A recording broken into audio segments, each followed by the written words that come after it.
I first saw the train carriage in a military firing range in Shoebury-Ness in Essex, and there was just something about it got to me.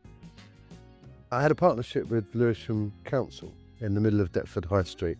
They wanted a developer to regenerate a high street with some new buildings and a new public space, but the great financial crisis had hit us and nothing was fundable, so I wanted to do something in a small way but in an exceptional way to give some confidence and some vibrancy to the place. So I dropped the train carriage in the middle of Deptford High Street on Valentine's Day 2008.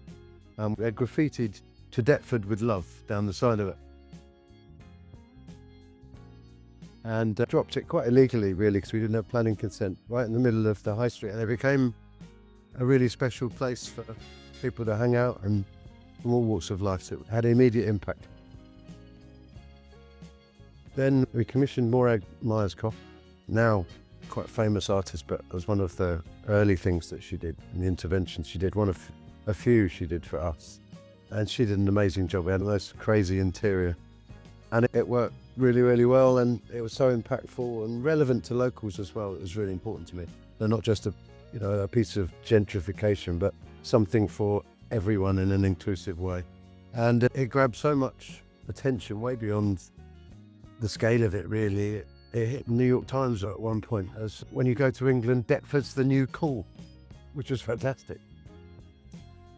So we built the buildings when the economy recovered. We finished the project and the carriage went off and was a bit sad really. It was in storage on a site that we owned in Greenwich for the best part of 10 years, but I found a new spot, a new resting home.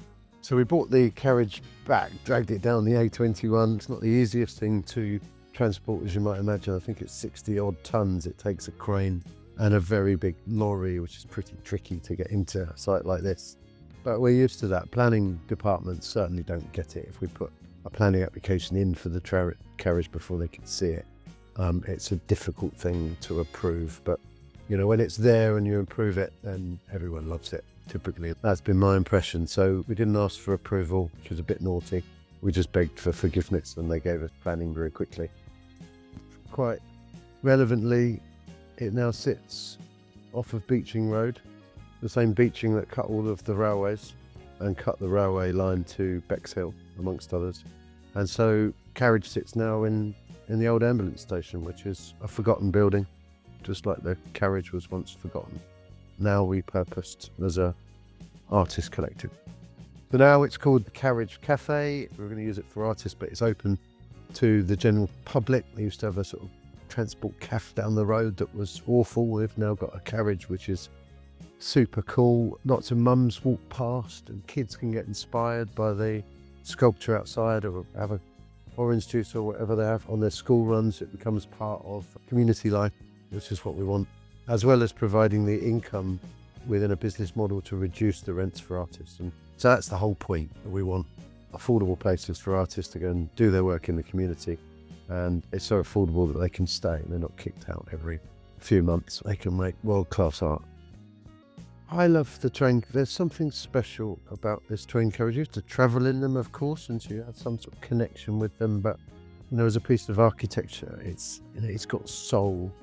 It's got a bit of joy. There's some humour in it. There's perhaps some hope. It's highly sustainable. Heavens, it's 65 years old. So we're recycling this old lady, which is what we should all be doing, looking to repurpose things, looking to create some confidence. And that's what the carriage does.